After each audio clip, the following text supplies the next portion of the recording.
मेरे प्रेमियों, हम दान देते हैं, वो धर्म में नहीं, दान देने वाला दानी कहलाया जाता है। उसका नाम दानी है।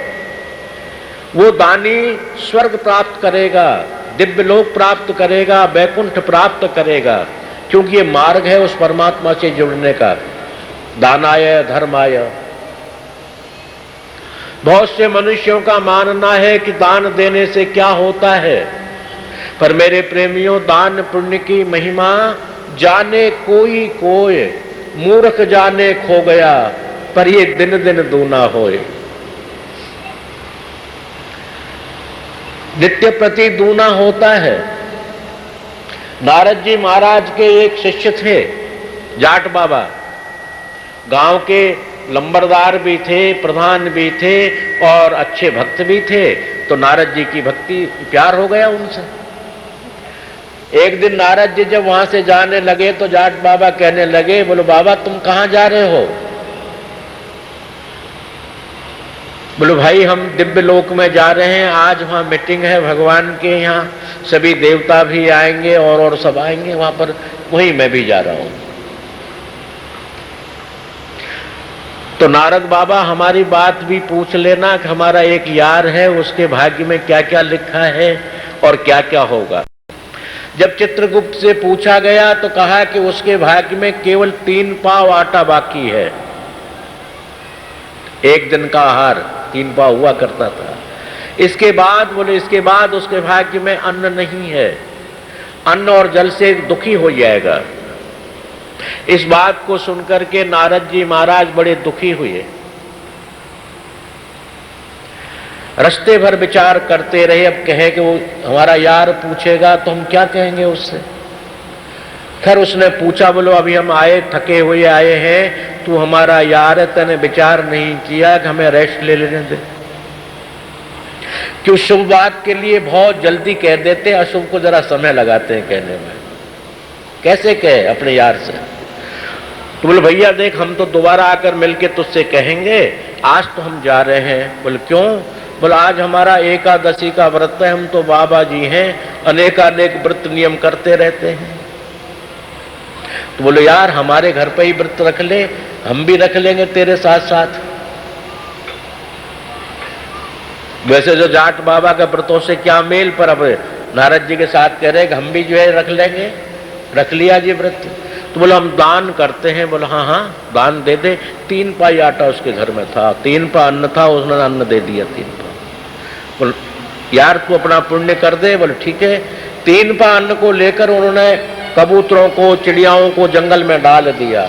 वो सैकड़ों हजारों चिड़िया उसको खाई। रात्रि को दोनों सत्संग में बैठे हुए थे कि बाबा जी के पास काम किया, उस भगवान की चर्चा करना, उल्टी सीधी जो भी चर्चा उन्हीं की करनी। वो भगवत चर्चा में बैठ गए। भूखे को नींद भी कम आती है, तो नींद भी नहीं आई। रात्रि के मध्याह्न काल में बाहर से आवाज आई, लंबरदार जी, प्रधान जी। बोला हाँ भाई। बोला आप दरवाजा खोलिए, हम आए हुए हैं। बोले इनमें क्या है? बोले इसमें 100 बोरे गेहूं हैं। क्यों भाई, किस बात के लिए लाए हो? बोले जी बहुत पुरानी बात हो गई, हमारे दादा, उस टाइम अकाल पड़ा था तो हमारे दादा जिंदे थे, पिताजी छोटे से थे, तो आपके दादा से हमने गेहूं उधार लिए। तो हमारे पिताजी मृत्यु काल में ये कह गए फला लंबरदार के हम पे गेहूं 2 बोरी है, तो उनका ब्याज बूट करेंगे तो बहुत हो जाएंगे, 200 बोरी पहुंचा देना। वो लेकर के आए हैं। नारद जी कहने लगे भैया अब हम जा रहे हैं, हमारी एकादशी हो गई। बोलो नहीं नहीं आज तो भोजन लेकर जाएंगे। बोले हम बाबा जी ठहरे, तू नाराज हो जाएगा बाबा, हमारा आज बामन द्वादशी का व्रत है और आज बड़ा दान करते हैं हम लोग। क्यों बामन भगवान दान के लिए ही तो पैदा हुए थे, तो आज दिन तुम बहुत दान लुटाते हैं, करते हैं। बोलो बाबा खूब दान कर ले यार, ऐसी क्या घबराहट है, 200 बोरी गेहूं पड़ा है।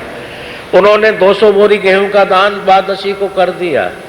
फिर दोनों वैसे ही रह गए अचार के घड़े की तरह, टन टन पाल मदन गोपाल। पर उन्होंने कुछ नहीं कहा। बोले यार है, इसको जो करना चाहे वो करने दो, कोई बात नहीं। रात्रि के टाइम फिर आवाज पड़ी कि जहाज वाला आया। लंबरदार जी फलान आपका नाम है? बोला हाँ। बोलो क्या काम है? हमारे सत्संग में विघ्न होता है, बोलो। कहने लगा कि बाबा हमने, हमारी नौका डूब रही थी, जहाज पानी में, करोड़ों रुपए का माल था उस जहाज में, सबका नाम लिया और आखिरी में होते होते जाट बाबा तुम्हारा नाम लिया।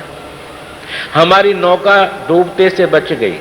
उसका आधा पुण्य हमने बोला था कि आधा माल हम वहां पहुंचाएंगे, तो उस जहाज का आधा माल लेकर के आए हैं, ऊंटों में भर भर के।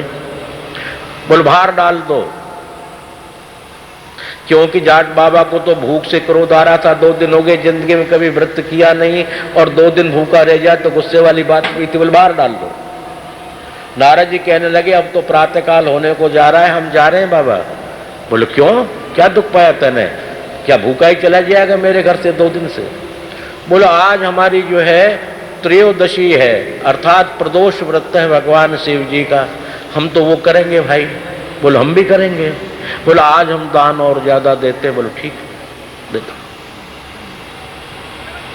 चतुर्दशी का व्रत हो गया, आखिरी में पूर्णमासी का व्रत हो गया। इसी तरह धन का आगमन होता रहा। पूर्णमासी भगवान सत्यनारायण की कथा सुनाई नारद जी ने, और उन्होंने बड़े प्यार से सुनी कि 5 दिन संतोष करते हुए अब गुस्सा उत्साह नहीं रहा, शांति आ गई। सुनाओ। रात्रि के टाइम पे लक्ष्मी जी आई, आवाज देने लगी कि फला लंबरदार है क्या? बोला हाँ हूं, पर रात्रि को तुम कौन हो जो स्त्री की आवाज में बोल रही हो? बोले तुम दरवाजा खोलो। नारद जी जान गए कि लक्ष्मी जी आ गई। वो कहने लगी कि मैं लक्ष्मी हूं। नारद जी मुझे जानते हैं, क्यों आई हो? बोले इसके पीछे खेत में बड़ा भारी धन गड़ा हुआ है, ये निकाल ले। पूर्ण संपन्न हो गया। नारद जी तुरंत ही पहुंचे भगवान जी के पास कि चित्रगुप्त को बुलाओ, अब हमारे यार के भाग्य में क्या लिखा है? बोलो अपूर्व धन लिखा हुआ है। बोले ये कैसे हो गया? तुमने तो कहा 3 पा आटा है। बोलो प्रथम दिन का अन्न हजारों हजारों जानवरों के मुंह में गया, उनके भाग्य का अंश उसको मिला। 200 बोरे आ गए और 200 बोरे उन्होंने लुटाए, खिलाए, पिलाए, लंगर लगाया, तो जहाज आ गई। और जहाज आने के बाद में साकार लक्ष्मी को आना पड़ा। ये दान की महिमा है, पुण्य की महिमा है। अपन भी तो कहीं जाते हैं, कोई अशुभ घटना घट जाती है तो कहते हैं कोई बड़ों का पुण्य आड़ा आ गया। नहीं, हम तो मर जाते भाई। बड़े बड़ेरों का पुण्य आड़ा आ गया, सामने आ गया, उससे हमारी रक्षा हो गई। इसका मतलब दान नाम की कोई वस्तु तो हमारे बुजुर्ग करते ही चले आ रहे हैं। पर आजकल भ्रांति फैल गई कि दान करने से क्या होता है, भगवान के नाम लेने से क्या होता है। बाबा जी तो ढोंगी प्रपंची होते हैं। क्यों? कि युग का परिवर्तन है, कलयुग का प्रभाव तो आएगा ही आएगा। कलयुग तो अपनी वाणी बुलाएगा ही बुलाएगा, और कुछ तो कलयुग की भाषा और कुछ देखा देखी की भाषा होती है। इसी संदर्भ में छोटा सा प्रसंग और याद आ गया। सत्संग को लेट होते चले जा रहे हैं, पर एक आ गया तो आई गया याद। गंधर्व नगरी के अंदर एक राजा था, उसका नाम गंधर्व सेन था। उसी नगरी के अंदर में एक कुम्हार रहता था, उसके पास एक ही गधा था। उसने भी अपने गधे का नाम गंधर्व सेन रख लिया, क्यों नाम रखने में कोई मना तो करता नहीं। इंदिरा जी जब हुई तो इंदिरा जो लड़की पैदा हो उसका नाम इंदिरा, गांव गांव में घर घर में इंदिरा हुई। क्यों नाम पर प्रतिबंध नहीं लगाया जाता। उसका सबसे प्यारा था, उसने नाम रख लिया। कुछ समय के बाद राजा आखेट करने के लिए जंगल में चला गया, पड़ोस के राजा को मिल गया। वो राजा उनको अपना मेहमान अतिथि बनाकर अपने राज्य में ले गया। कुछ समय व्यतीत हो गया ज्यादा। उसी दौरान में उसका वो गधा मर गया। गधा मरते ही वो घर पे बैठकर रोने लगा, हाय मेरे गंधर्व सेन, हाय मेरे अन्नदाता, तू क्यों मर गया, मुझे क्यों अकेला छोड़ गया। ऐसा रोना शुरू कर दिया।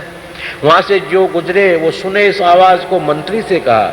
मंत्री ने सोचा कि राजा को काफी दिन 15-20 दिन हो गए, शायद ऐसी दुर्घटनाग्रस्त हो गए होंगे गंधर्व सेन। शोक सभा कर दी नहीं, सबकी दाढ़ी मूछें मंडवा दी। जब राजा आया उस राजा के साथ में तो देखा पूरा नगर शोक संतप्त हो रहा है, दुखी हो रहा है, मुछमंडन हो गए हैं और सबकी खोपड़ियां बिल्कुल सपाचट हो रही है। पूछा क्या हुआ मंत्री? बोलो महाराज कुछ मत पूछो, हमसे तो गलती बन गई, आपके संदर्भ में ऐसा सुना हमने। किसने कहा? इंक्वायरी की गई, इंक्वायरी में वहां का होते होते होते होते उस कुम्हार के घर पहुंचे, उसको पकड़ के लाया गया। तेने ऐसी बुरी खबरें क्यों सुनाई हमारे प्रति? उन्होंने कहा सरकार आप मारो या छोड़ो, मेरा सबसे प्यारा गधा था, उसका नाम मैंने गंधर हुसैन रखा था। वो गंधर हुसैन महाराज मर गया और मेरा अन्नदाता इसलिए था मेरा राजा कि वही मुझे कमा कर देता था, उसमें मिट्टी ढोकर लाता, बर्तन बनाता, फिर उनको बेचता उसी की पीठ के ऊपर। उससे ज्यादा अन्नदाता मेरा कौन हो सकता है? और क्या मेरा रोना गलत था? मैं तो मेरे गधे के लिए रो रहा था। अब इन लोगों ने विवेक नहीं की, बुद्धि नहीं अपनाई कि आपके आने तक के इंतजार करते या आप गए वहां ढूंढवाने के लिए भेजता, ऐसा नहीं किया। ठीक उसी तरह हमारे समाज की गति होती चली जा रही है। जो एक कह देता है कि ये बेकार है, क्या रखा है, सब कहने लगेंगे बेकार है। कोई विवेक नहीं करता, सोचता नहीं। धर्म रीति के अनुसार अगर सोचा जाए तो धर्म एको ही निश्चल है, धर्म एक ही है जो निश्चल है, उसका बंटवारा नहीं किया जा सकता, उसको बांटा नहीं जा सकता, उसका खंडन नहीं किया जा सकता, वो एक ही है और वो अकाट्य है, अभेद्य है, अछेद्य है। जिस तरह आत्मा है, कल मैंने बोला कि नैनम छिन्दन्ति शस्त्राणि नैनम दहति पावकः न चैनम क्लेशयन्त्यापो न शोषयति मारुतः। और आत्मा के साथ ही वो धर्म है, जब आत्मा को छेदने वाला, भेदने वाला कोई शस्त्र तैयार नहीं हुआ, कोई ऐसी अग्नि तैयार नहीं जो उसको जला दे, फिर धर्म कैसे जल जाए? धर्म एको ही निश्चला, वो धर्म एक ही है जो निश्चल है, सदा रहता चला आया है। आजकल कुछ समाज के अंदर में सनातन शब्द से एलर्जी हो गई है। एलर्जी का मतलब है कुछ नाक सकोड़ लेते हैं, पर सनातन धर्म नहीं है, सनातन शब्द है। शतः आननम यश्यांते सैव शताननः, जो चारों तरफ दृष्टि डाल रहा है, चारों तरफ देख रहा है, अण अण कण कण जर्रे जर्रे में समाया हुआ है। अर्थात सनातन कहते हैं अनादिकाल से जब सृष्टि का प्रादुर्भाव हुआ उस टाइम पर धर्म की रचना की गई, क्योंकि धर्म के बिना ये पृथ्वी टिक नहीं सकती। उसमें शब्द का प्रकाश किया, जो बाबा नानक देव जी ने गुरु ग्रंथ साहिब में फरमान किया कि शब्द ही धरती, शब्द ही आकाश, शब्द ही शब्द महाप्रकाश। शब्द की रचना की, धर्म की रचना की, वेदों की रचना की जो ब्रह्मा को दिए गए, और वेदों के द्वारा जो कहा गया है उसी का नाम धर्म है। अब अनेक संप्रदाय कहती है कि नाम फाम में क्या रखा है, सब बेकार है। योग करो, योग ध्यान करो। आजकल ध्यान की परपाटी, योग की परपाटी हर गांव, हर कस्बे, हर शहर में चल रही है।